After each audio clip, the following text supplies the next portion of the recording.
नाम सौरभ द्विवेदी है। ये लल्लन टॉप अड्डा है जो गुलजार है, और ये इत्तेफाक की बात है कि आज गुलजार साहब का जन्मदिन भी है। इस अड्डे में बहुत सारे दिलचस्प लोग मौजूद हैं जिनका मैं व्यक्तिगत रूप से फैन हूं। वो कि मेरे वक्त के काबिल पत्रकार ने कहा है कि आज के दौर में फैन होना खतरनाक है, और मैं इस साखी से पूरी तरह इत्तेफाक भी रखता हूं। लेकिन गीतकारों का फैन तो हुआ जा सकता है। एक मशहूर कवि है, अगर आपने उन्हें नहीं पढ़ा तो खोज कर पढ़िए। उनका नाम गीत चतुर्वेदी है, और उनकी बड़ी कमाल की पंक्ति है कि कितनी ही पीड़ाएं हैं जिनके लिए कोई शब्द नहीं है। ऐसी ही एक पीड़ा हमारे गीतकारों की है, दुरुस्त पीड़ा है कि कितने ही स्ट्रीमिंग प्लेटफॉर्म्स हैं जिन पर उनके वाजिब काम के लिए उनका नाम नहीं, उनको उनका क्रेडिट नहीं दिया जाता। और इसलिए एक कैंपेन शुरू हुआ, क्रेडिट दे दो यार। उस कैंपेन के बारे में, गीतकारों को क्रेडिट मिलता है नहीं मिलता है उस लड़ाई के बारे में, उससे पहले कॉपीराइट, रॉयल्टी, उन सब लड़ाइयों के बारे में, उन सब लड़ाइयों के बारे में जो हमें तमाम जरूरी और गैर जरूरी किस्म की लड़ाइयों के बारे में बताते रहते हैं गीतकार, उनके बारे में बात करेंगे। और इस बातचीत में हमारे साथ जुड़ेंगे बुजुर्गों से शुरू करते हैं। तो सबसे पहले स्वानंद दादा पहले ही हेलो बोलने लगे कि पता नहीं शैली का नंबर आएगा या मेरा। मेरे ही आएगा, वो मुझे पता है। अच्छा, तो हमारे साथ जुड़े हैं लल्लन टॉप के पुराने दोस्त, कमाल के एक्टर, राइटर, कवि, गीतकार, गायक और खालिस मालवा को अपनी छाती में भींचे मुंबई में फिरने वाले इंसान स्वानंद किरकिरे। बहुत बहुत स्वागत है आपका। नमस्कार, कैसे हैं आप लोग सब? बढ़िया। दूसरे मेहमान हमारे हैं लल्लन टॉप के एक और दोस्त, शैली साहब। चूंकि पहली दफा मैंने इनका नाम वरुण ग्रोवर के मुंह से सुना और शैली साहब के ही ढंग से सुना, तो वही जबान पे चढ़ गया। शायद इसीलिए बुजुर्गों ने कहा है कि बुरी कंपनी से बचना चाहिए, क्योंकि वो आपकी आदतें जल्दी बदल देते हैं। शैली साहब, आपका बहुत बहुत स्वागत है। शुक्रिया। शैली साहब वो गीतकार हैं जिनको लूप पे सुना जाता है, मेरे घर में भी, मेरे दफ्तर में भी, और आई एम श्योर बहुत सारे लल्लन टॉप के दर्शकों के घर में भी। और लूप पे कोई तभी सुना जाता है जब देरिदा के शब्दों में कहें तो हर दफा उनका लिखा कुछ नए मायने आपके ऊपर जाहिर करे। तीसरी मेहमान हैं कौसर मुनीर, जिनके लिखे के बारे में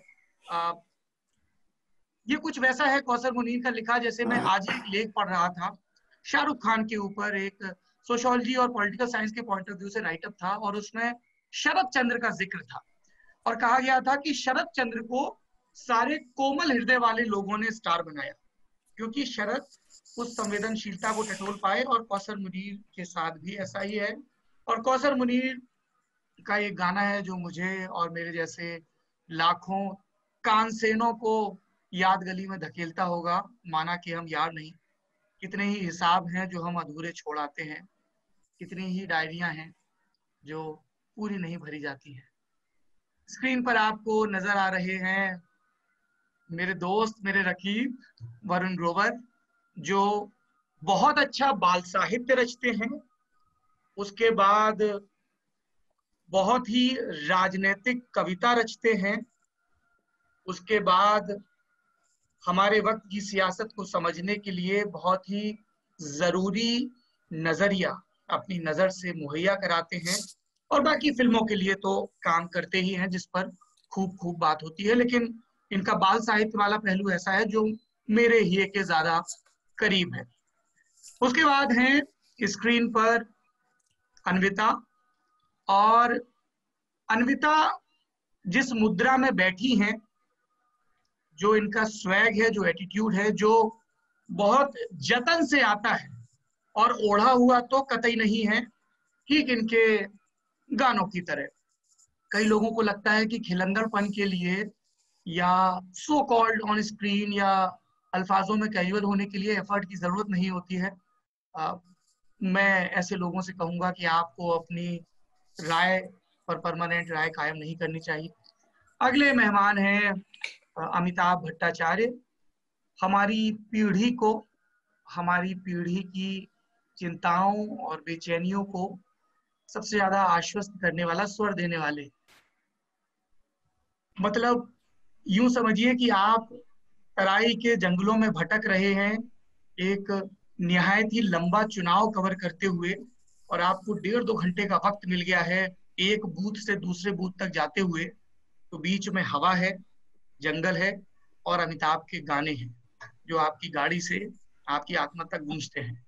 और इन सब लोगों की इस लड़ाई को सिलसिलेवार ढंग से सामने लेकर आए हैं ललन टॉप के नए और हर हफ्ते आपसे मुलाकात करने वाले सैटरडे संगत में दोस्त, मेरा दोस्त जोएल और मेरी दोस्त चिन्मयी। अरे क्या बात, क्या बात। मैं अपने हिस्से का सब बोल चुका, मतलब थोड़ा सा वो फैन मोमेंट टाइप का हो गया कि इतने सारे लोग हैं तो मैं क्या ना कह दूं, कितनी कृतज्ञता ना जाहिर कर दूं। वरुण बाबू, क्या है मसला कि गाना बनाना पड़ा और गीत के बजाय गद्य में बात करनी पड़ रही है? मसला ये है कि बहुत सालों से ये चल रहा है, बहुत सालों से कहें तो जब से हिंदी फिल्म में गाने आने शुरू हुए 1940 के दशक से आप कह सकते हैं, तब से चल रहा है कि लिरिक्स राइटर को क्रेडिट बहुत कम दिया जाता है। जब अगर कभी गायब होता है तो लिरिक्स राइटर का ही क्रेडिट गायब होता है। साहिर साहब ने भी इसके लिए लड़ाई लड़ी, तब जाकर ऑल इंडिया रेडियो पे लिरिक्स राइटर का नाम देना शुरू हुआ। वो लड़ाई एक बार वो जीत गए, उसके बाद वो फिर वो लड़ाई बार बार लड़ी जा रही है, उसी सिरे से शुरू करनी पड़ती है। फिर हम लोग आए एफएम चैनल पे, एफएम चैनल शुरू हुए तो उन्होंने ऑल इंडिया रेडियो वाला सिस्टम हटा के लिरिक्स राइटर को क्रेडिट देना बंद कर दिया, और फिर वो लड़ाई शुरू हुई। फिर उस समय जावेद साहब और बहुत सारे लोगों ने वो लड़ाई लड़ी और क्रेडिट मिलना शुरू हुआ। फिर उसके बाद मामला डिजिटल पे शिफ्ट हुआ तो फिर वहां से वापस हमारा नाम गायब होने लगा, और हम लोगों ने धीरे धीरे नोटिस किया अब जो स्ट्रीमिंग एप्स आ रहे हैं सब तरह के, उनमें भी हमारा नाम गायब है, और उसमें कॉलम ही नहीं है। लिरिक्स राइटर नाम से उन्होंने कॉलम ही नहीं बनाया, सॉन्ग राइटर नाम से एक क्रेडिट है, जो कि वेस्टर्न म्यूजिक में देखे तो वो कंपोजर होता है या सिंगर होता है, वही लिखते हैं या वो लिखवाते हैं तो वो सॉन्ग राइटर खुद को ही कहते हैं। तो ये लड़ाई हम लोग कर रहे थे, और 3 साल से अलग अलग प्लेटफॉर्म पे हम इसके बारे में बात भी कर रहे हैं। जहां भी कहीं पैनल डिस्कशन होता है, कहीं ट्वीट कर दिया, कहीं आपको तुरंत एक एग्जांपल मिला कि देखिए गुलजार साहब का नाम ही गायब है यहाँ से गाने से। तो हमको लगा कि ये बहुत बड़े पैमाने की बात है, सिर्फ ऐसा नहीं है कि हमारा नाम गायब है, इस सबका ही पूरे परंपरा का नाम गायब है एक तरह से।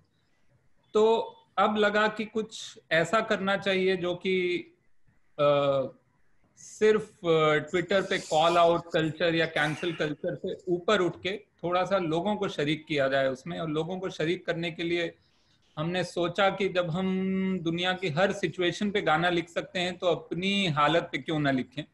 और वहां से ये एक छोटा सा आइडिया आया, और फिर उसमें सबका साथ मिला। जो लोग यहाँ दिख रहे हैं उनका तो मिला ही, उसके अलावा बहुत सारे लोग हैं जो इस फ्रेम में फिट नहीं हो पा रहे हैं इस समय, लेकिन उन सबका मिला। और उसके बाद जब गाना आया, जो कि जोएल और चिन्मयी ने कंपोज किया, स्वानंद साहब ने गाया, और कौसर और मैंने और स्वानंद भाई ने मिल के लिखा वो गाना, और उसके बाद जनता का साथ मिला। तो अब धीरे धीरे बात आगे बढ़ रही है, लेकिन कहाँ पहुंची है वो मुझे भी नहीं मालूम है। अभी कोशिश जारी है, काम चालू है।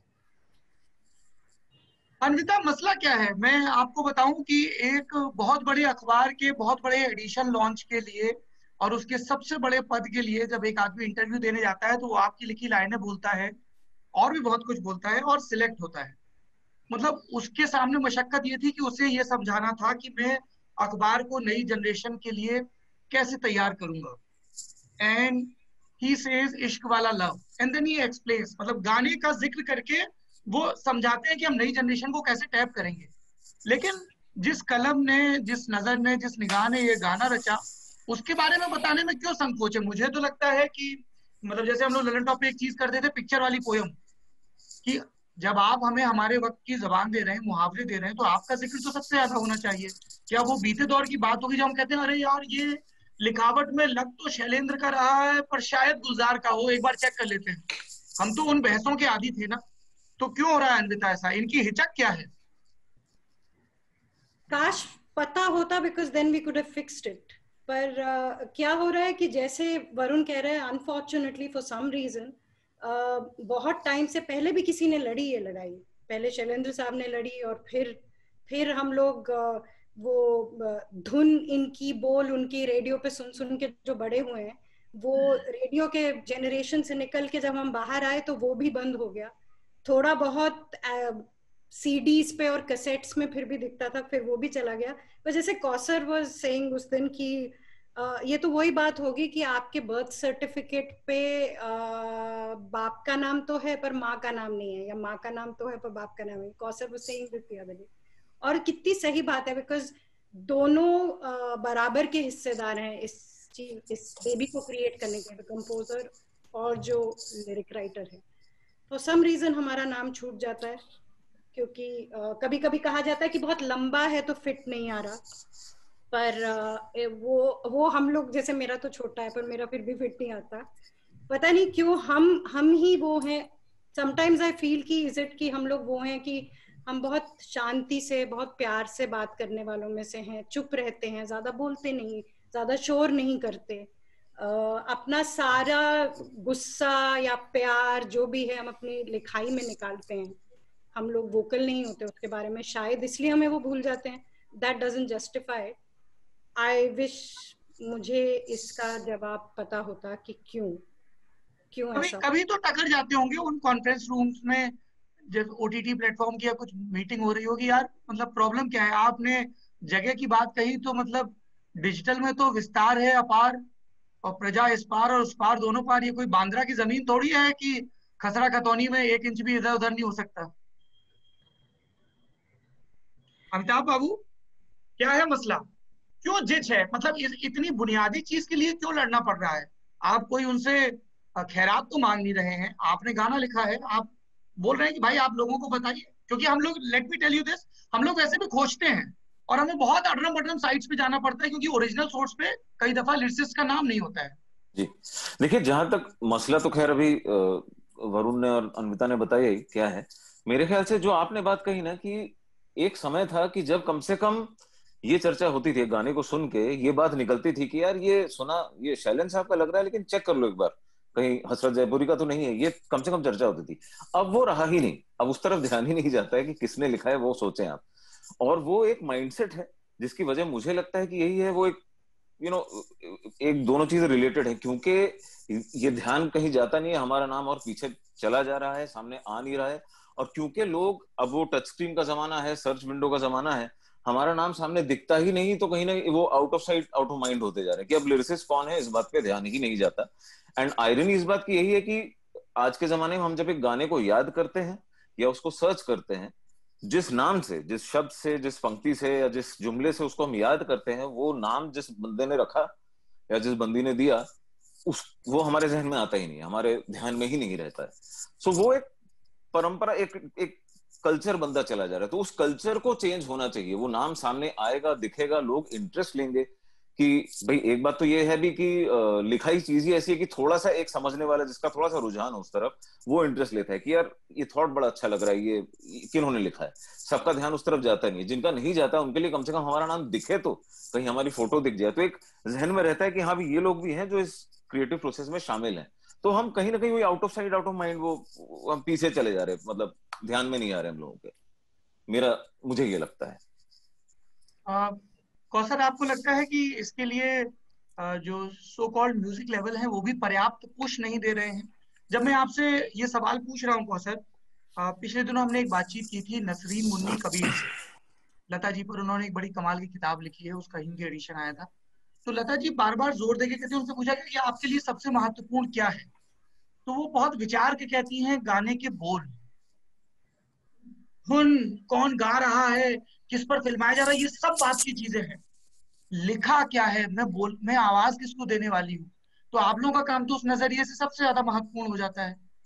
बिल्कुल, क्योंकि गाना तभी बनता है जब उसमें बोल होते हैं, वरना वो सिर्फ म्यूजिक है, धुन है।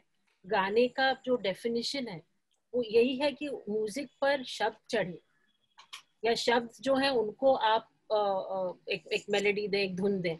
तो ये क्यों है, अब मेरे दोस्तों ने अपनी अपनी तरफ से कहा है जो भी, लेकिन मुझे लगता है अमिताभ की बात मैं थोड़ी आगे बढ़ाती हूँ कि ये परंपरा जो चलाने वाले हैं उनकी नजर में ये बात जो है वो kind of out of mind out of site है, सुनने वालों की लिए नहीं, क्योंकि जो दिखता नहीं है वो होता नहीं है।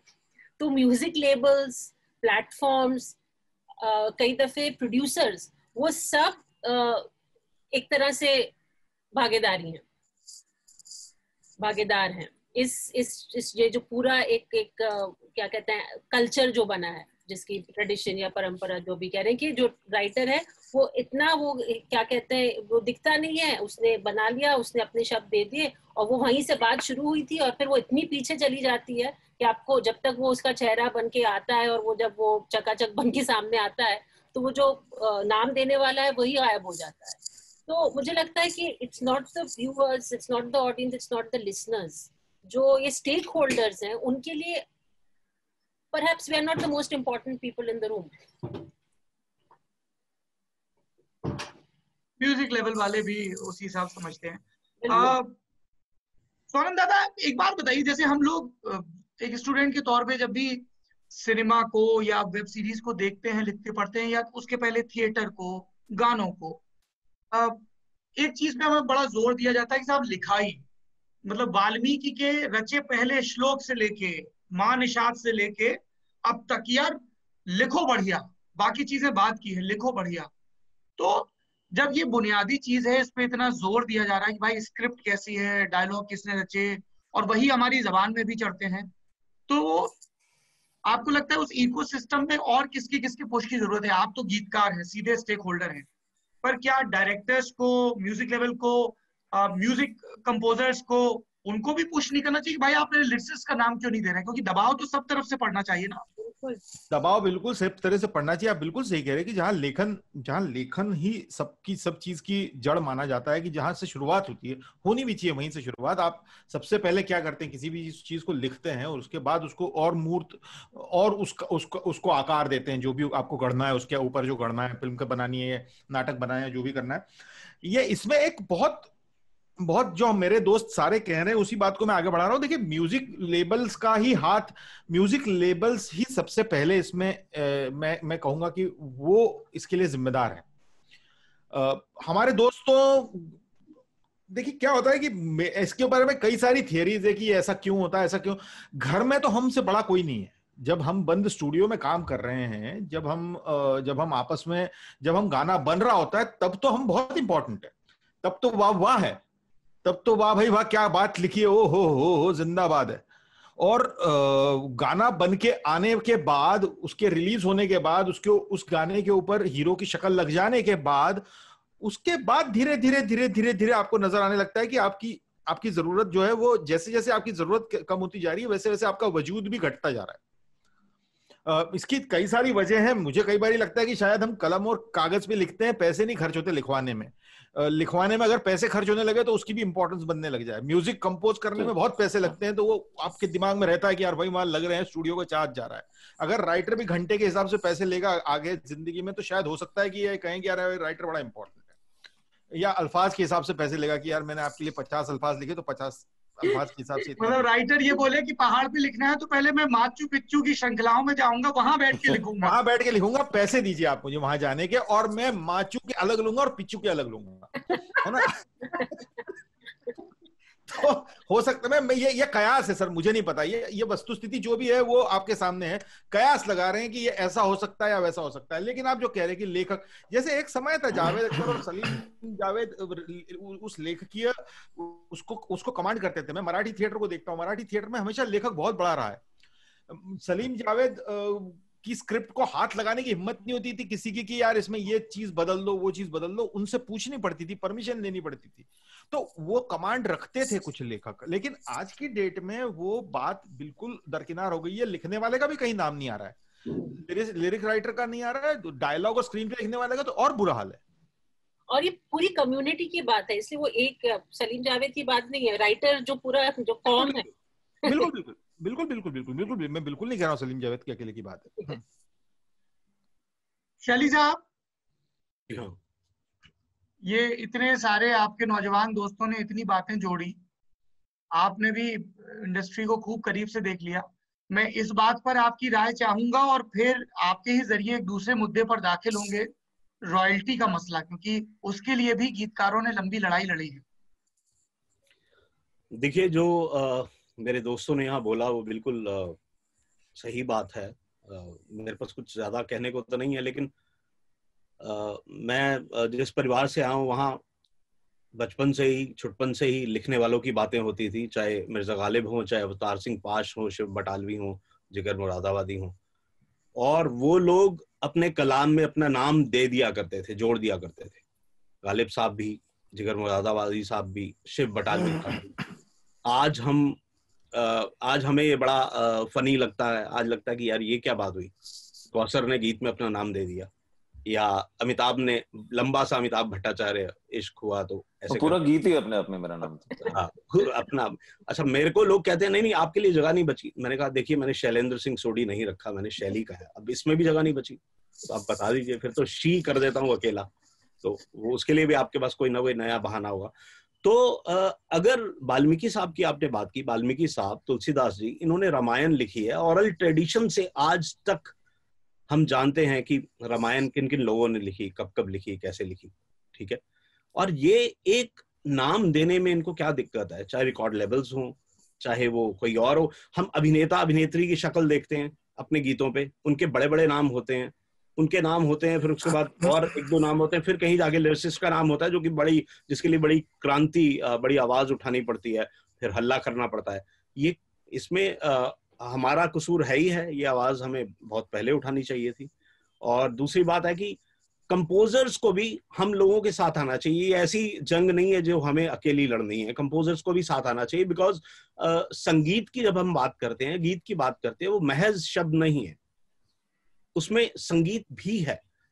तो ये चोली दामन का साथ है, इनको आप अलग नहीं कर सकते। कंपोजर्स को मिल के हमारे साथ होना चाहिए, उनकी आवाज, हमारी आवाज एक होनी चाहिए। एक दो कंपोजर्स से बात की है, उन्होंने ट्वीट भी किया है, लेकिन पूरी कॉम जो है कंपोजर्स की वो नहीं आई। मुझे लगता है उन्हें भी आना चाहिए। उनको तो सबसे पहले आना चाहिए। वैसे काफी लोग आए हैं इस वाले मसले पे, ट्वीट के मसले पे। हाँ, मैं ये मानता हूँ कि किसी ने, देखिए ये इन्होंने गीत बनाया, उन्होंने आगे गीत, मतलब उनकी तरफ से बयान आने चाहिए, उनकी तरफ से बात आनी चाहिए कि वो हमारे साथ खड़े हैं, भैया हम तुम्हारे साथ हैं। हाँ, जैसे पूरी लड़ाई में साथ, हाँ पूरी लड़ाई में साथ होने चाहिए। मतलब जैसे मैं कह रहा हूँ, हॉलीवुड में है कॉन्ट्रैक्ट सिस्टम जो है, अगर तो बड़े स्टार्स जो हैं वो अपने कॉन्ट्रैक्ट में लिखवाते हैं आजकल कि इस फिल्म, मैं ये फिल्म तभी करूंगा अगर आप रिप्रेजेंटेशन दोगे फॉर पीपल ऑफ कलर, या उस तरह से आप भले वो वाइट है वो एक्टर, लेकिन वो कॉन्ट्रैक्ट में लिखवाते हैं कि वो ये फिल्म तभी करेंगे। तो इस तरह से जो हमारे यहाँ जिनके पास पावर है, जो कंपोजर हैं या डायरेक्टर हैं, वो हमारे साथ हैं, वो कह सकते हैं, अपने कॉन्ट्रैक्ट में लिखवा सकते हैं कि इस फिल्म में लिरिक्स राइटर को हर जगह प्रॉपर क्रेडिट में। हम तो कोशिश करेंगे ही अपने कॉन्ट्रैक्ट में लिखवाने की, लेकिन हमारी कोई सुनता होता तो आज ये हालत नहीं होती। उनकी तो लोग सुनते हैं, तो वो लिखवा सकते हैं। राम को वाल्मीकि के लिए खड़ा होना पड़ेगा, सबसे बड़ी बात यह है। वाल्मीकि तो वाल्मीकि के लिए खड़ा है बेचारा, लेकिन राम बड़ा हो जाता है ना वाल्मीकि से, तो बिल्कुल तो राम को खड़ा होना पड़ेगा कि भाई इन्होंने हमको लिखा है, इन्होंने हमको रचा है। हर कोई राम नहीं होता। अच्छा, मैं आप लोगों के पास अगले राउंड के सवाल के साथ आऊंगा। जोएल और चिन्मयी, कैसा एक्सपीरियंस था इतने दिग्गजों के लिए कंपोज करने का? हाँ, बहुत जबरदस्त एक्सपीरियंस था। अच्छा, नखरे वखरे होते हैं गीतकारों के कि नहीं होते हैं, कि वो सारे रिजर्व होते हैं प्रोड्यूसर्स के? नखरे होते हैं कि नहीं गीतकारों के, नहीं हम ये नहीं करेंगे, ऐसे नहीं करेंगे, वैसे नहीं करेंगे? नहीं, नखरे तो नहीं, लेकिन जो उनका रुतबा है वो है, और उसी लिहाज से कुछ एक्सपेक्टेशंस भी थे। तो हम लोगों ने कोशिश की कि उसको पूरा करें और कुछ नहीं। और जैसा लिखा हुआ था गाना, एक बहुत फन स्पेस में, क्योंकि मुद्दा इतना सीरियस है, लेकिन गाना हम लोगों को सीरियस नहीं बनाना था। तो गाना ऐसा बनाना था जिससे हर कोई रिलेट कर सके और लोगों को सीधे सीधे मुद्दा समझ में आए। बहुत ही कंसाइज था एक्चुअली, सब्जेक्ट मैटर इतना ही कंसाइज था कि उसको कुछ ज्यादा करने की जरूरत ही नहीं थी। तो कॉम्पोजिशन तो मतलब हालांकि बहुत ही सिंपल है, तो उसको सिंपल ही रखना था। हाँ, जैसा हमको ब्रीफ मिला था और ओवरनाइट हम लोगों ने बना भी दिया था, इसमें हम लोगों ने ज्यादा टाइम नहीं लगाया, तब शाम को ब्रीफ मिला और अगले दिन तक गाना हम लोगों ने तैयार कर दिया। तो उस हिसाब से बहुत इंस्टिंक्टिवली बनाया गया गाना है। और हम लोगों को ज्यादा नखरे वगैरह किसी ने नहीं दिखाए। Swanand sir has been only kind to us. ये स्पेसिफिकली एक नाम लिया गया है। मैंने तो अकेले और इसलिए क्योंकि सबसे पहले ब्रीफ कर दिया। हमसे शुरू से आखिर तक बात तो मैं ही कर रहा था, बाकी लोगों से तो तुम अभी पहली बार मुखातिब हो रहे हो। हाँ, बाकी लोगों से तो सिर्फ बाद में बात हुई।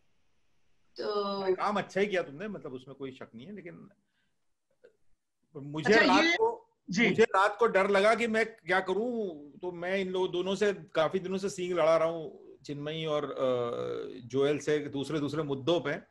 तो मुझे जब रात को हमारा गाना बनना तय हुआ, मैंने कहा भाई तुम लोग मदद करो यार, ये बनाओ जल्दी से।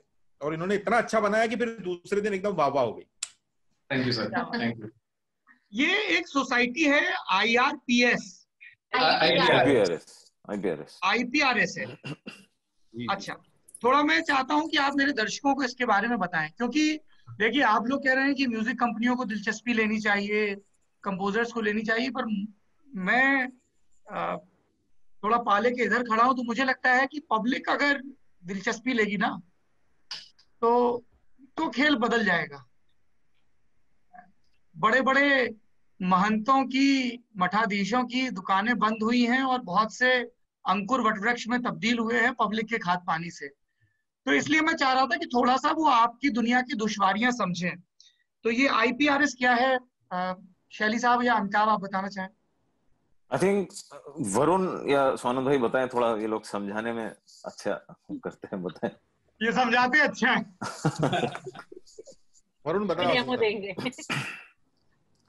या शैलीपा जी, बिकॉज़ शैलीपा जी तो खैर मेंबर भी हैं, मतलब मेंबर हम सभी हैं, but he is also involved in the WA और IPRS दोनों से अच्छे से वाकिफ हैं, आप ही समझाएं तो ज्यादा अच्छा। Right person. मुझे तो पता नहीं, मुझे अभी पता चला कि I am the right person, पर मेरे को बहुत कम पता है। मुझे पता है कि इंडियन परफॉर्मिंग राइट्स सोसाइटी इसको कहते हैं, और ये हमारी जो डोमेस्टिक और एक ग्लोबल रॉयल्टी जो है, इंटरनेशनल रॉयल्टी, वो इकट्ठी करती हैं। और बाकी सब कोहराई है कि ये कब इकट्ठी करती हैं, कहाँ से आती है रॉयल्टी जायज आ रही है, नहीं आ रही। अब जावेद साहब आए हैं तो ऐसा सुनने में आया कि वहाँ चीजें तब्दील हो गई हैं, नई चीजें आ रही हैं सामने, और हमारे अकाउंट्स लिए जा रहे हैं, सीधा रॉयल्टी हमारे अकाउंट्स में आया करेगी। पहले चेक आता था, मेरा करेगी, अभी आती नहीं है। नहीं आने भी लगी, आने लगी। परफॉर्मेंस राइट सोसाइटी जो है, ये एक कलेक्शन सोसाइटी है। इसका काम होता है कि रॉयल्टीज कलेक्ट करना। ये कई सालों से इसका वजूद है, ये है, लेकिन इसके ऊपर पूरी तरह से एक समय तक म्यूजिक कंपनियों का इसके ऊपर कब्जा, मतलब ये कह सकते हैं कि उनका वर्चस्व था। बहुत सारे समय तक उनका वर्चस्व था, और हमें उस ग्रे एरिया में रहना पड़ता था कि रॉयल्टीज कैसे आएंगे। लेकिन जब जावेद साहब राज्यसभा में गए थे और उन्होंने इंडियन कॉपीराइट्स एक्ट को अमेंड करवाया था, 2012 का जो अमेंडमेंट उन्होंने करवाया था, 1957 वाले में चेंज हुए थे, 57 वाले में चेंजेस हुए थे। उस अमेंडमेंट के साथ साथ जो उसमें ये तय हुआ कि जो इंटेलेक्चुअल प्रॉपर्टी है, जो हमारा काम है, हमारा मतलब हमारा यानी जो भी वो काम को बनाता है, म्यूजिक कंपोजर या हम या उसको प्रोड्यूस करने वाला, और जो उसमें म्यूजिक लेबल है वो हमारे काम को उस हिसाब से बाहर जाएगा, और उससे जो पैसे आएंगे, हम लोग जो काम करते हैं वो लाइसेंस होगा जिन कंपनियों को, और उसकी जो अलग अलग जगहों पे उसका इस्तेमाल होता है, वहां से जो पैसे आएंगे वो पैसे हम लोगों में डिस्ट्रीब्यूट किए जाएंगे। उसका एक तयशुदा एक पद्धति है जिसके अनुसार वो होगा। अब जैसे शैली जी कह रहे हो, बराबर कह रहे हैं कि बहुत सारा एरिया ग्रे है कि कहां से रॉयल्टीज आ रही है, कहां से नहीं आ रही है, लेकिन जो पहले था और जो अब है उसमें काफी फर्क है, और काफी अच्छा फर्क है। काफी सारी चीजें स्ट्रीमलाइन हो रही है, काफी सारी रॉयल्टीज डिस्ट्रीब्यूट हो रही है। बहुत सारे लोगों को, ऐसे भी लोग हैं जिनके पास जिन्होंने ज्यादा गाने नहीं किए हैं, लेकिन उनको भी कुछ पैसे गए हैं। तो इस तरह से काफी सारी चीजें हुई है, वो बड़ा बृहद विषय है। और ये अच्छा मिसाल है कि अगर कोई मुद्दा उठाया जाए और उस पर काम किया जाए जम के और एकत्र होके, तो वो रिजल्ट आता है। तो ये IPR सब जो रॉयल्टी वाला मुद्दा है वो इस बात की बहुत अच्छी मिसाल है। तो आई होप कि ये जो हम क्रेडिट का मुद्दा उठा रहे हैं वो भी एक तरह से एक शुरुआत हो। और ये जो क्रेडिट का जो मुद्दा जो कौसर कह रही है हम उठा रहे हैं, इसका भी सीधा सीधा रॉयल्टी से भी लेना देना है। Exactly. जब आपका क्रेडिट नहीं होता तो आपका नाम नहीं होता तो आपके फिर पैसे भी नहीं आते। महज इतनी बात नहीं है सोनंद भाई, ये नाम की अगर स्पेलिंग भी गलत होते हैं तब भी रॉयल्टी आती है। अच्छा अन्विता, एक सुबह आप जागे, रेडियो जैसी कोई चीज उसके कान उमेठे और आपको अपना ही गाना सुनाई दे, लेकिन उस गाने में एक आध पंक्ति का हेरफेर हो और गीतकार वाले क्रेडिट में किसी और का नाम हो, तो तुम्हारी सबसे नेचुरल रिएक्शन क्या होगी? क्योंकि कई गीतकारों की अब ये भी शिकायत है कि साहब रीमिक्स के नाम पर 2 पंक्तियां बदल दी और पूरा क्रेडिट उड़ा दिया। तो मेरे साथ ऐसा नहीं हुआ अभी तक, मैंने ज्यादा गाने भी नहीं लिखे, पर मेरे साथ ऐसा हुआ नहीं। पर अगर होता तो if I take it as अगर होता तो ऑब्वियसली बहुत अनफेयर लगता। ये नहीं कि दूसरे किसी को क्रेडिट मिला, सबको मिलना चाहिए। किसी ने एक वर्ड भी लिखा हो उसको क्रेडिट मिलना चाहिए, एक लाइन एक वर्ड सबको क्रेडिट मिलना चाहिए। पर ये नहीं कि किसी और तुम्हारा क्रेडिट उड़ा दिया और किसी और को दे दिया, ऐसा मेरे साथ तो नहीं हुआ। पर इसीलिए मैंने कहा एक फिक्टिशियस सिचुएशन है, क्योंकि कई लोगों के साथ हुआ है। समीर साहब के साथ हुआ, जावेद अख्तर साहब के साथ हुआ, और जब उस पे लीगल नोटिस भेजा गया तो टी सीरीज और दूसरे लेबल्स ने फिर रातों रात वो ऐड कर दिए नाम बिना किसी पब्लिक अपॉलजी के। एक्चुअली ऐसे कुछ, सॉरी टू इंटरप्ट, कुछ म्यूजिक लेबल अभी भी ऐसे हैं जो भी अभी तक भी IPRS के अंडर में नहीं आते, तो उनसे अगर कुछ गाने रिलीज होते हैं तो वो लोग एक्चुअली IPRS को कोई भी पैसा नहीं देते। 2-3 म्यूजिक कंपनीज लेबल्स अभी भी ऐसे हैं, वो काफी पॉपुलर लेबल्स हैं। वो सही बात है, लेकिन ये एक अलग मुद्दा है। और ये एक मतलब तो म्यूजिक लेबल्स भी बहुत they are guilty on many counts। ये क्रेडिट का भी है, रॉयल्टी का भी है, बहुत अलग अलग मुद्दे हैं। और उसमें भी क्या है, वो म्यूजिक लेबल्स रॉयल्टी नहीं पे करते हैं, म्यूजिक लेबल तो रॉयल्टी लेते हैं,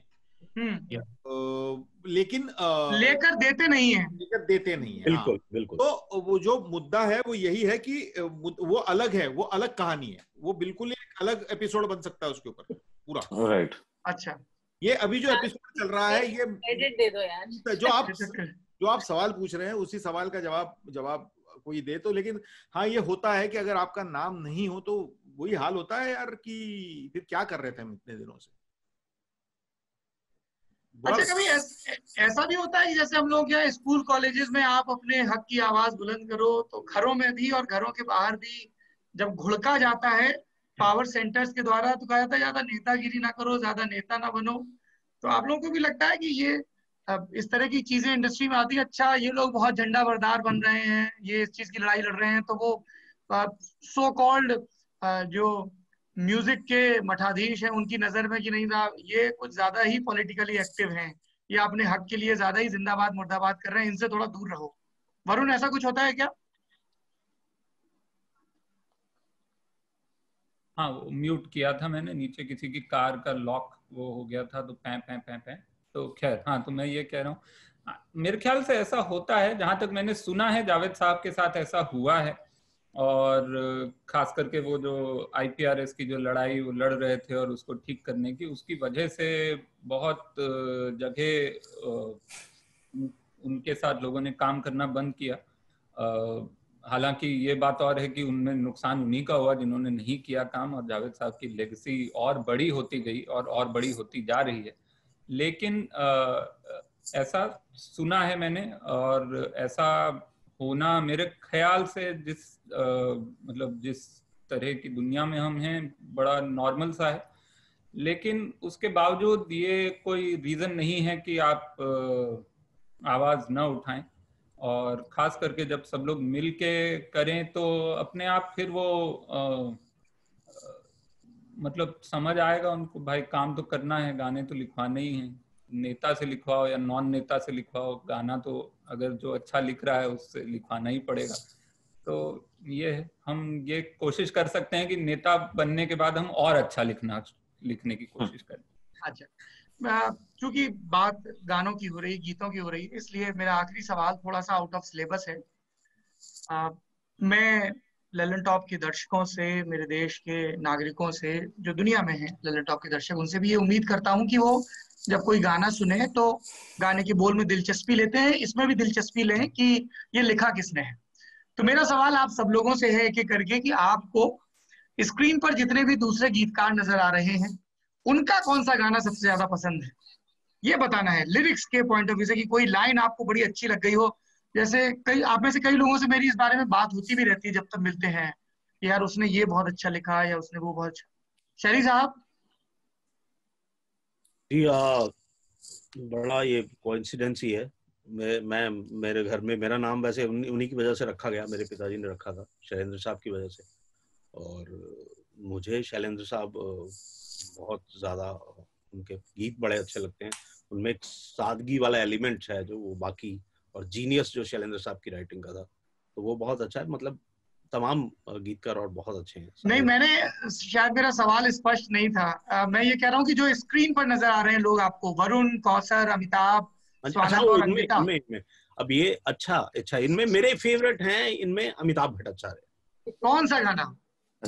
अमिताभ के सारे ही गाने एक से एक हैं। अभी क्या आप मुंह खुलवा, ये वो वाला जवाब नहीं देना है कि किसी से पूछो साहब कौन सी नहीं, और माँ को सारे बच्चे को। ये have to be very specific कि यार ये वाला जो गाना है और उसकी ये वाली जो लाइन है वो बिल्कुल आत्मा में उजास भर गई। मैं बताता हूँ आपको, कि किसी अवार्ड फंक्शन के लिए वो आता है ना घर में, जो जिस पर लिखा होता है कि आप नॉमिनेट हैं, तो लिखा हुआ था परदेसी बाय अमिताभ भट्टाचार्य, इमोशनल अत्याचार बाय शैली, ऐसा था। और ये ऐसा ही था मेरा मन, मैं इमोशनल अत्याचार लिखना चाहता था, और ये पता नहीं परदेसी लिखना चाहते थे कि नहीं, लेकिन मैं इमोशनल अत्याचार लिखना चाहता था। मेरा फेवरेट गीत है अमिताभ का लिखा हुआ।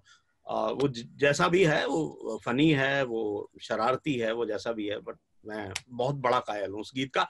और अमिताभ की फिर बड़ी लंबी लिस्ट है। अमिताभ, आप वो कहानी सुनाना चाहेंगे कि ये शब्द कहाँ से आया, क्या बोला जा रहा था दरवाजे पे खड़ा होके, क्या सुनाई दिया और कैसे ये वर्ड आया? इमोशनल अत्याचार वाला? जी हाँ, देखिए एक्चुअली इमोशनल अत्याचार तो खैर वो कई बार मैं और अमित बता चुके हैं। इमोशनल अत्याचार फ्रेज जो है वो हमको अनुराग कश्यप से मिला था, ये उनका वर्ड था। अब उनके जहन में कैसे आया उसके पीछे एक छोटी सी कहानी है जी, कि शैली बाजी का जो लिखा हुआ गाना है देवडी में, विच इज ओ परदेसी, तो उसमें एक लाइन आती है, इब के होवेगा अगे यार, ये लाइन आती है। तो ये गाना पहले रिकॉर्ड हो चुका था, तो अनुराग कश्यप जब भी उस गाने को सुनते थे उनको अगे यार, वो उसको अत्याचार समझते थे। तो एक बार वो स्टूडियो में आए, उन्होंने अमित से कहा यार वो तेरा अत्याचार वाला गाना बजा। तो उसने कहा अत्याचार वाला कौन सा गाना है? अरे है ना वो अत्याचार करके आता है। किसी गाने में अत्याचार है नहीं कोई वर्ड। तो फिर जब उन्होंने गुनगुना के, फिर वो गाना बजते बजते जब परदेसी आया तो उन्होंने सुना, बोले हाँ ये मैं बोल रहा था। बोले ये तो अग्गे यार गा रहा है। बोले अच्छा, मैं इसको अत्याचार समझता था। अब बात वहां खत्म होगी, वो घर चले गए। अब कुछ दिनों बाद पता नहीं उनके दिमाग में कुछ थॉट वॉट आया, he came to Amit and said कि यार हमको एक गाना दो, I want you to make a song called emotional Atyachar. तो अमित बोला इमोशनल अत्याचार, अच्छा। बोले हाँ बस इस पे तू एक गाना बना, अभी क्या है क्यों है मत पूछ, इमोशनल अत्याचार इस टर्म को लेके गाना बना।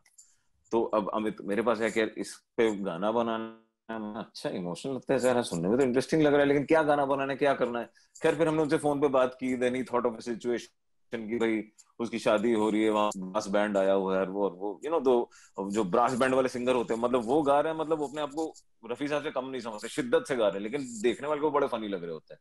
तो वो ट्रीटमेंट इसमें कैप्चर करना था, तो that's how it happened. And then वो होल ब्रास बैंड वाला एंगल आया, जो अमित ने एक्चुअली एक लाइव बैंड को, ब्रास बैंड को वहां पे बुला के स्टूडियो में रिकॉर्ड किया था। तो ऐसे बना था इमोशनल अत्याचार बेसिकली। तो शैली साहब के फेवरेट गाने में शैली साहब का भी योगदान है, उनके गाने के गलत सुने जाने का। स्वानंद दादा, आपको किसका गाना बहुत पसंद है? मतलब वैसे तो सभी एक दूसरे काम को एडमायर करते हैं, बट एक कोई गाना जिस पर खास निगाह जाती हो? अच्छा सौरभ जी, सॉरी, इससे पहले की स्वानंद सर जवाब दें, तो मतलब ये सवाल जब घूम के मुझ तक आएगा तो मैं बाकी सबके गानों में से 2-2 लाइन गा दूंगा जो मुझे पसंद है। अरे वाह, कितना प्यारा है। स्वानंद दादा आप अनम्यूट करिए, पहले अनम्यूट करिए। मैंने भी म्यूट उसको कर दिया था क्योंकि मेरा बहुत बोलने का मन करता है, तो मैंने अपने आप को रोक लिया था। मैंने कहा बोलिए, मैंने तो सुना ही नहीं देना। बोलिए। काट देना भाई। सॉरी। वरुण आप भी म्यूट पे हैं। ये लाइव जा रहा है, लाइव, काटने का सवाल ही नहीं है। लाइव क्या है? हाँ भैया। मैं माफी चाहता हूँ, मैं बहुत माफी चाहता हूँ, मुझसे गलती हो गई। आपको बोलने का मन होना चाहिए क्योंकि हमें हमेशा आपको सुनने का मन होता है। नहीं, मैंने कुछ और बोल दिया। आजकल बिना रोए कोई माफी नहीं मानी। मुझे माफ कर दीजिए। नहीं, लेकिन मैं अगर गाने बहुत सारे, मुझे सभी के बहुत सारे पसंद है। ये बहुत अत्याचार होगा, इमोशनल अत्याचार होगा कि मैं कहूँ कि मुझे ये बहुत पसंद है, बहुत पसंद है। लेकिन अगर बहुत ज्यादा कहीं पे आप कहेंगे कि आप खोद करके बताइए, तो मैं वरुण ग्रोवर का गाना बोलूंगा, मन कस्तूरी रे जग दस्तूरी रे। वहां पे वो एक इमेजिनेशन से एक कदम आगे गया हुआ है मेरी, मतलब मुझे जो लगता है ना कि जो, अरे भाई ये तो यार कतई क्यों नहीं सोचा किरकिरे, वो लेवल पे गया है। तो वो गाना मैं एक जरूर बोलूंगा, जिसमें उल्टा करके देखो तो अंबर भी है गहरी खाई। ये जो लाइन है ये मेरी जान ले लेती है जब भी मैं सुनता हूँ। कितना अच्छा लग रहा है कि इतने बरस बाद भी वरुण सामने तारीफ सुनने पर ऐसे असहज सा, थोड़ा मतलब क्रोशिया का एक रुमाल होता तो उसके 3 धागे नोच चुका होता अब तक ये। पर मैं फिर भी बोलूं कि फिर भी मैं हर किसी के गाने का कायल हूं। माना कि हम यार नहीं मेरा बहुत फेवरेट गाना है, शैली साहब के गाने, अमिताभ भट्टाचार्य के तो खैर पूछो मत, तो अन्विता तो प्लीज। नहीं, इसका देखिए, मेरा वश चले तो मैं आप लोगों के साथ 4 घंटे का संवाद करूं। हाँ। और कई गानों पर तफसील से बात करूं, लेकिन थोड़ा वक्त की पाबंदी, इसलिए मैंने कहा जैसे अब एक पंक्ति पे नजर चली गई या शैली साहब ने जिक्र किया, तो कुछ हिस्सा हम दर्शकों के लिए भी छोड़ देना, होमवर्क, कि वो भी अपने हिस्से के किस्से तलाशें, गानों के इर्द गिर्द बुने। Anvita, your turn. मेरे लिए बहुत मुश्किल है किसी एक का कोई एक गाना। मुझे सच में ये लोग इतने ज्यादा टैलेंटेड है कि मैं इनके गाने सुनती हूँ तो पहले तो मैं रिएक्ट करती हूँ just as a human being, कि मैं सुनती हूँ, मैं मूव हो जाती हूँ या इंस्पायर हो जाती हूँ। फिर मुझे ऐसा लगता है कि मुझे परमिशन दे दी गई है कि मैं भी अच्छा लिखूं अब, कि जब तुम्हारे सामने कोई बहुत अच्छा काम करता है तुम्हें ऐसे लगता है ना कि अच्छा हाँ तो कर सकते हैं, ऐसा सोच सकते हैं, तो एक तरह से खिड़की खुल जाती है दिमाग में इन सब के गाने। आई कांट पिक, मैं सबका जल्दी जल्दी से बोल देती हूँ। हाँ। अमिताभ का लुटेरा और उड़ान का हर गाने की हर लाइन। ओके।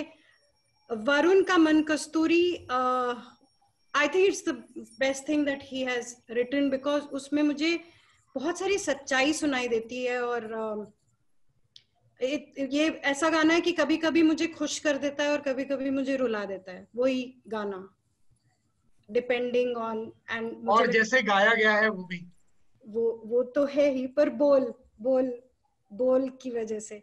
शैली का फ्रॉम उड़ता Punjab, I'm such a dyslexic, that's not the song. पंज दरियावां दे पैदा सुन बंदिया वे, इस मिट्टी दे बकायदा सुन बंदिया वे। ये बात है। ये भी अन्विता का वो था कि शैली तुम सामने होते तो गले लगा ले, एकदम तुमने मौके पे तुमने पढ़ दी लाइन। उनको पता है मुझे ये गाना पसंद है, उनको पता है, मैं बता चुकी हूँ। Swanand for me, so many, बाबरामन एंड फितूर। मतलब फितूर की राइटिंग इतनी खूबसूरत है ना, मतलब एवरीथिंग टू मी डिड, कि मुझे ऐसे लगा कि सबने चीटिंग कर दिया है, किसको समझ नहीं आ रहा कि कितने अच्छे गाने हैं। गाने they're the biggest thing, the best thing about the film, they're beautiful. Kausar की राइटिंग से मैं सीखती हूँ लिखना। I'll tell you why, because क्योंकि मैं एक्चुअली झूठ मूठ की लिरिसिस्ट हूँ, गलती से यहाँ आ गई हूँ। तो क्या होता है कभी कभी विदाउट रियलाइजिंग एंड समटाइम्स जानबूझ के आप कोशिश करके लिखते हो, यू नो, थोड़ा शो ऑफ, थोड़ा कोशिश। जब मैं कौसर की राइटिंग सुनती हूँ, it's like it requires talent.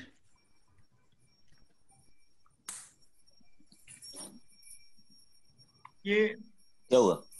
Anvita को बोलते बोलते बिल्कुल ऐसा लग रहा था कि ये लोग इतना अच्छा लिखते हैं कि वो मैं नहीं खेलती वाला मैं नहीं खेल रही इनके साथ, और फिर एकदम से फिर आएगी और सेंचुरी मारेगी। नहीं तो जल्दी से बात करती हूँ। कौसर मुनीर जब लिखती है, it requires skill, talent and craft to write like that, because ऐसा लगता है कि वो जो सोच रही थी या कह रही थी उसने लिख दिया, और उसमें ना वो कुछ जताने की कोशिश कर रही है, वो सिर्फ कह रही है. That requires a certain kind of skill and confidence, because you don't have to prove anything to anyone. तो मैं एक्चुअली मैं एक संस्कृत का शब्द है ना तादात में, तो मैं अन्विता के कहे से कौशल के गाने सुनते तो लगता है अच्छा ये चीज भी गाने में आ सकती है, कि ये सोचते तो थे कि ऐसे पिन कोड का नंबर मतलब, और वो इतने नॉर्मली आता है और एकदम लगता है जैसे मेरा भी बड़ा फेवरेट है. हाँ, कि वो मेरा भी बहुत फेवरेट है. ची वाली थ्योरी में बोलते हैं ना कि नहीं चीजें वही हैं लेकिन आपका नजरिया बदल जाता है तो सब कुछ नया दिखने लगता है. Thank you. अब इधर उधर देखो, अमिताभ रहेगा. बोलने वाला था कि वरुण थोड़ा सा कौशल सीखो. देखो वो बिल्कुल बहुत ग्रेस के साथ ऐसे बैठी सुन रही थी पूरा कि अच्छा हाँ. Yes Kaushal, your turn. Gulabo, खोया खोया चांद, मोमो के धागे. नहीं ये ऐसे नहीं समझ में आएगा. कौशल नाम बोलो. सबको पता है. एक वन वर्ड आंसर्स मैं दे रही हूँ, इसमें पूरी फिलोसफी है. गुलाबो, खोया खोया चांद, टोह टोह ना लगे. टोह का जो कहीं कभी किसी गाने में टोह नहीं आया है एवर. हंजुमता दरिया, वो it's sad and it's happy and it's a seascape in its own, that song. And Amitabh, I don't like his songs.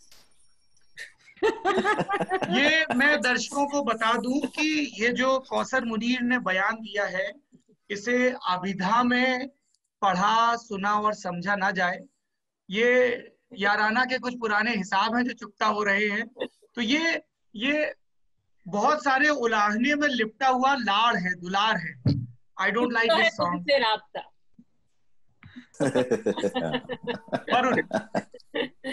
अच्छा नहीं, मैं आपके ओरिजिनल उस पे ही रहूंगा कि कोई एक गाना और कोई एक लिरिसिस्ट यहाँ पे, क्योंकि बाकी सबके बारे में मैं बोलना शुरू करूंगा तो फिर बहुत सारा बोलना पड़ेगा, और बहुत सारा बोलना पड़ेगा वाली बात नहीं है, फिर वो भी कम रहेगा.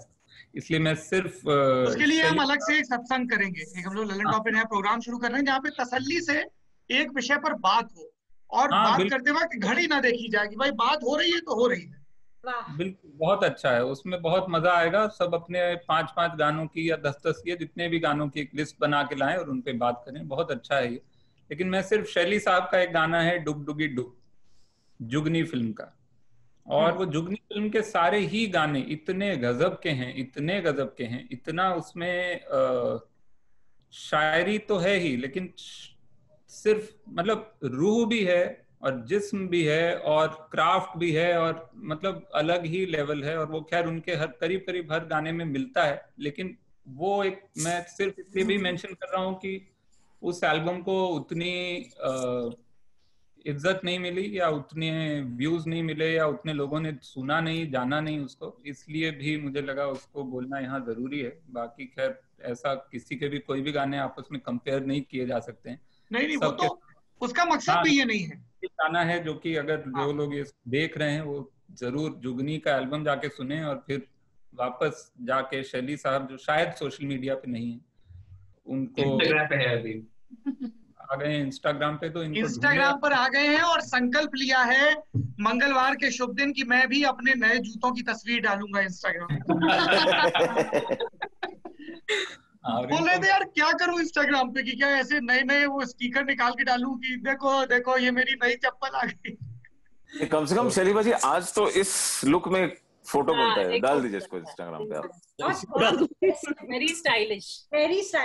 इसी बहाने थोड़ी नहा धो लिए, शेव वेव कर ली, मतलब हमने कहा चलिए. अच्छा तो सब लोगों की बारी हो गई मेरे ख्याल से. स्वानंद दादा आप अमिताभ गाएंगे, और सबसे आखिरी में मैं जोएल और वरुण और फिर अपना बताऊंगा, फिर खत्म करेंगे. जी मैं एक छोटी सी चीज और वरुण बोलिए. सिर्फ ये कहना चाहता हूँ, जोएल और चिन्मयी जो हैं वो बहुत ही गजब का काम जो कर रहे हैं, जो कि हिंदी कविताओं को कंपोज कर रहे हैं. उसमें महादेवी वर्मा की जो इन्होंने की है शायद 2-3 हफ्ते पहले, वो बहुत सुंदर है. गजब, बहुत ही दिनकर और महादेवी वर्मा और सब करते रहते हैं हिंदी के जो लेजेंडरी कविताएं हैं और उनको लेकर, तो बहुत सुंदर काम। और वो भी और वरुण जिस काम का जिक्र कर रहे हैं उसकी एक झलक आप ललन टॉप पे हर शनिवार को जोएल और चिन्मयी का प्रोग्राम है सैटरडे संगत के नाम से। संगत सैटरडे संगत जी, दूर जाना यही है ना। हाँ, जाग तुझको दूर जाना, जाग तुझको दूर जाना। इनफैक्ट अब वरुण ने जिक्र कर दिया तो मैं अपनी फरमाइश भी भेज देता हूँ। एक शमशेर बहादुर की अद्भुत कविता है टूटी हुई बिखरी हुई।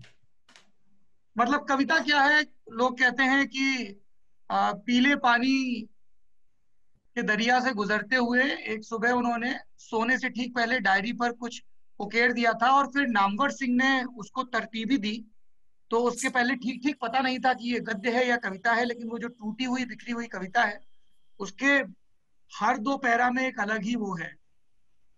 हाँ तुम मुझसे प्यार करो जैसे मछलियां लहरों से करती हैं जिनमें वे फंसने नहीं आती, जैसे हवाएं मेरे सीने से करती हैं जिसको वो गहराई तक दबा नहीं पाती। हाँ तुम मुझसे प्यार करो जैसे मैं तुमसे करता हूँ।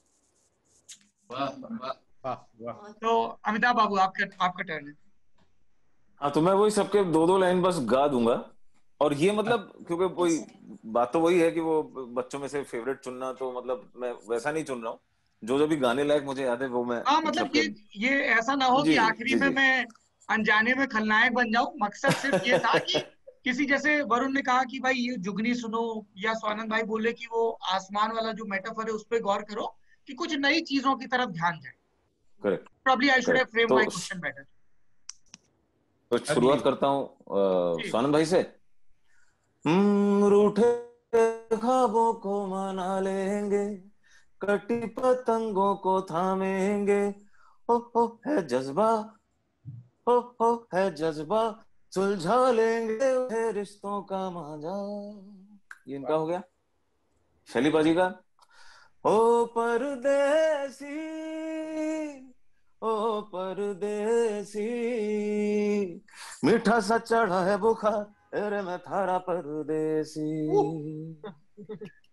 अन्विता तू घंटी बिग बैंड दी, पूरा लंदन ठुमकदा, ओ जद्दो नचे बैंड दी, पूरा लंदन ठुमकदा। वरुण बाबू ये मोह मोह के धागे तेरी उंगलियों से जा उलझे, कोई टोह टोह ना लागे, किस तरह गिरह ये सुलझे, है रोम रोम एक तारा जो बादलों में से गुजरे, ये मोह मोह के धागे तेरी उंगलियों से जा उलझे। कौसर सुनो न संगे मरमर की ये मीनारे, कुछ भी नहीं है आगे तुम्हारे, आज से दिल पे मेरे राज तुम्हारा, ताज तुम्हारा। और जोएल और चिन्मयी के लिए भी भाई वो भी स्क्रीन पे है, उनके लिए ना गाऊं ये भी नाइंसाफी होगी। तो तिनका पंख उठा के, दिल का पूरा चंक उठा के, हमने दाव लगाया था, एक नन्हा गीत बनाया था। सोना सर आप भी गाइए।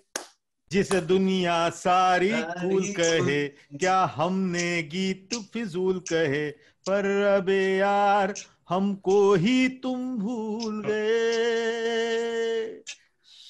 का है सारे करो ये अत्याचार, भी ना रूड बनो जी, हमें क्रेडिट दे दो यार, क्रेडिट क्रेडिट क्रेडिट रूड बनो जी, हमें क्रेडिट दे दो यार। एक बात आपको, हमें क्रेडिट दे दो यार, हमको क्रेडिट दे दो यार। ये जो गाना है, या गाना अमिताभ ने भी था, दरअसल इसका प्रॉमिस था कि ये भी गाएगा इस गाने को। और मैं लेकिन अमिताभ ने ऐसे ऐसे गुल हुआ ना, मस्त गुल होता है ये जब इसको होना होता है ना करेक्टली। एक्चुअली क्या है, वो घर से आईपैड पे गाना रिकॉर्ड करके भेजू, ये सोचने ही जितना टाइम निकला उतने में गाना लॉक कर लिया। ये देखो, ये खरीदा गया, इस पे गाया गया है गाना, क्रेडिट दे दो यार पूरा इस पे। हाँ करेक्ट, मुझे भी वैसे लेना है सर, कुछ तो लेना चाहिए घर के लिए। बिल्कुल ये अमिताभ को गाना गाया जो कौसर का आज से दिल पे मेरे, राज तुम्हारा ताज तुम्हारा, अगर आप इसका वीडियो देखेंगे तो इसमें ताज है पीछे। वो इतनी गजब की चीज है। वो जब गाना सुना अपने आप में, गाना आपको लगता है कि गजब का है, लेकिन जब आप वीडियो देखते हैं तो समझ आता है कि वीडियो ने गाने में एक लेयर और ऐड कर दिया। और शायद पता था, कौसर पहले से पता था कि वहां शूट होने वाला है, कि you wrote and then they decided. तो मतलब आपने पूरा प्रोडक्शन कॉस्ट बढ़ा दिया, मतलब उसमें गाना लिख के और उसके बाद सब जगह नाम भी नहीं आया होगा। और इसमें ऐसा हो जाता है कि सौरभ भाई की तरह की कौसर बोलती है कि पहले मुझे एक बढ़िया सा स्वीट बुक करो जिसकी खिड़की से मुझे ताजमहल पूनम की रोशनी में दिखाई दे, फिर मैं गाना लिखूंगी। और फिर कंपोजर ये करता कि वो जो मेलोडी है 3 दूसरे मेरे दोस्तों को सीसी कर देते कि इनको आप तो रहने दीजिए, और कोई ना कोई एक आध इसमें से हुमायूं के मकबरे पे लिख देता ताज के नाम पे वो चल जाता। शेख चिल्ली का मकबरा है कुरुक्षेत्र में, वहीं हो जाता। कोई बहुत छोटे बजट की फिल्म, समय भी हमारा शेख चिल्ली ही हो रखा है वरुण। अद्भुत, बस हो गया, अब बात खत्म। तो अगली दफा लेकिन एक सौरभ, एक मिनट, मैं चिन्मयी और जोएल के बारे में एक बात बोलना चाहता हूँ कि इन्होंने सच में इतनी जल्दी और इतने लास्ट मोमेंट पे ऐसे बढ़िया और इतनी निस्वार्थ भाव से काम करके दिया था। मतलब बिल्कुल मैंने कहा था कि चिन्मयी जोएल ये कर दो, रात को धुन बना के इन्होंने भेज दी थी, सुबह हमने मतलब, और अगर ये काम ये लोग इतनी फास्ट नहीं करते ना तो शायद बाकी काम इतना फास्ट नहीं होता। जब गाना आकार लेके आ जाता है ना तब एकदम सबको सब चेत गए, सबकी चालना मिली एकदम से कि चलो चलो चलो चलो करते ही अच्छा। और महत्वपूर्ण बात यह कि निस्वार्थ, बिल्कुल निस्वार्थ। मतलब इनको हमने इनका वीडियो में भी डालना था इनको, लेकिन इनको उसमें से भी हमको निकाल, हमने कहा यार कि सिर्फ लिरिसिस्ट आ रहे तो तुम, तो उन्होंने बिल्कुल पीछे कदम ले लिया। हम लोग तो गाना बनाते ही नहीं, पर बहुत, और मतलब जिस स्पीड में वो दोनों गाना बना रहे हैं इस वक्त पे, वो मतलब MS धोनी की स्पीड है भाई, बता रहा हूँ मैं तो युवराज सिंह बोलता है ना कि जब बल्ला चल रहा हो, ठाठ हो तो रन झोंकते रहना चाहिए। दे उन्होंने मेरे 2 गाने तो आप कमाई में से कंपोज करके रख दिए बाजू में, और कमाल के, मतलब कुछ सर वो गाना आपको गाना है, लेकिन बहुत जल्दी आपको रिकॉर्ड करना है वो गाना, इस नए वाले माइक पे गाना है। करेंगे 100%। चलिए, तो अब बारी आपकी है, दर्शकों की है। आपने गीतकारों को सुन लिया, उनके निहायत जरूरी कंसर्न्स को सुन लिया। मैं सिर्फ इतना चाहता हूं कि अगली दफा जब आप अपने घर में इतराएं बल खाएं, क्योंकि समाज शास्त्रियों की भाषा में कहें तो कैनन बदल गए हैं और राधा अब टेढ़े आंगन से डांस फ्लोर पर आ गई है, या फिर पुरानी गाद की तरह कोई दुख जमा हो जो मेहंदी के रंग की साड़ी में लिपटी नायिका से उच्चरित स्वरों के बहाने आपको भी मुक्त कर रहा हो। आप भी कह रहे हो कि माना कि हम यार नहीं, या फिर आप इंडो गैंजेटिक प्लेन की उस खालिस जमीन से आते हो जहां पर आपकी हर सांस में सियासत लौटती हो, और जब आप भूसे के ढेर पर राई का दाना सुन रहे हो तो आपको लग रहा हो कि एक ये भी तो तरीका है हर दशक के वायदे के झूठे करार दिए जाने का और उसको याद करने का। या फिर जब आपको लगे कि ओरस के नाचने को अपनी फकीरी से जोड़ा जा सकता है और सतलज के दरिया के कितने कितने मायने हो सकते हैं। या फिर आपको लगे कि खोए चांद की उदासी आपकी उदासी के साथ चलती है। या आपको लगे कि किसी के पिन कोड का नंबर आपका हो जाए। या आपको लगे कि आप बैरागी बन जाएं और अपना सूती चोला कहीं उतार कर चले आए। तो याद रखिए कि इन्हें रचने वाले कौन हैं। अगर उन्हें आपके हिस्से की शाबाशी, आपके हिस्से की नजर, आपके हिस्से का जिक्र मिलेगा तो उन्हें ये लड़ाई नहीं लड़नी होगी, उन्हें लड़ाई अपने भीतर के ब्लॉक से लड़नी होगी, धुनों से लड़नी होगी, सही शब्द से लड़नी होगी। वो कुछ और चीजों की टोह पर निकलेंगे इस नितांत भौतिक तलाश के बजाय। आप देख रहे हैं लल्लन टॉप अड्डा। इस पूरी बातचीत के बारे में आपकी जो भी राय हो कमेंट बॉक्स में जरूर बताइए। शुक्रिया आप सभी का, शुक्रिया, thank you so much. Thank you.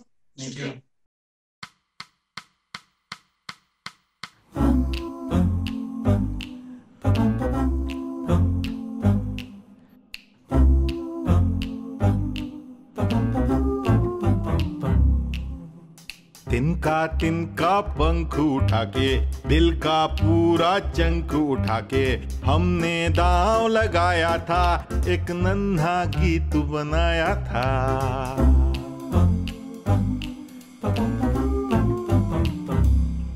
जिस दुनिया सारी कूल कहे, क्या हमने गीत फिजूल कहे, पर अबे यार हमको ही तुम भूल गए। शब्द ही गीतों का है सार, बंद करो ये अत्याचार, इतना भी ना रूड बनो जी, हमें क्रेडिट दे दो यार। क्रेडिट क्रेडिट क्रेडिट क्रेडिट, अच्छे वाले डूड बनो जी, हमें क्रेडिट दे दो यार। हाँ अच्छे वाले डूड बनो जी, हमें क्रेडिट दे दो यार।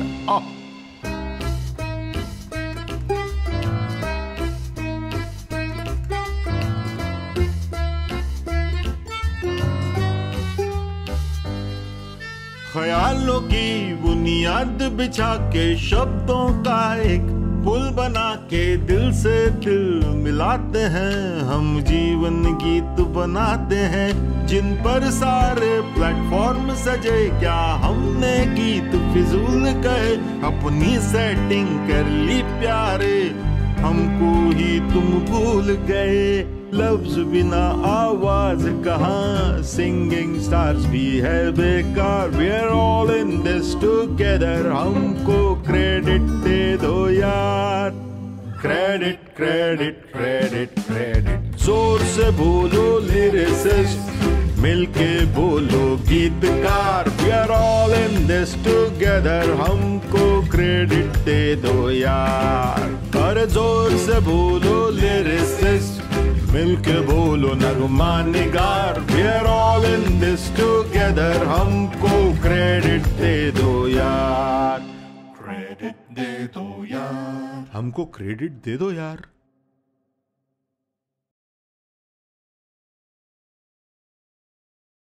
Hello, thank you for watching the song. ये हम 15 गीतकारों की छोटी सी कोशिश थी एक बड़े से मुद्दे को लेकर।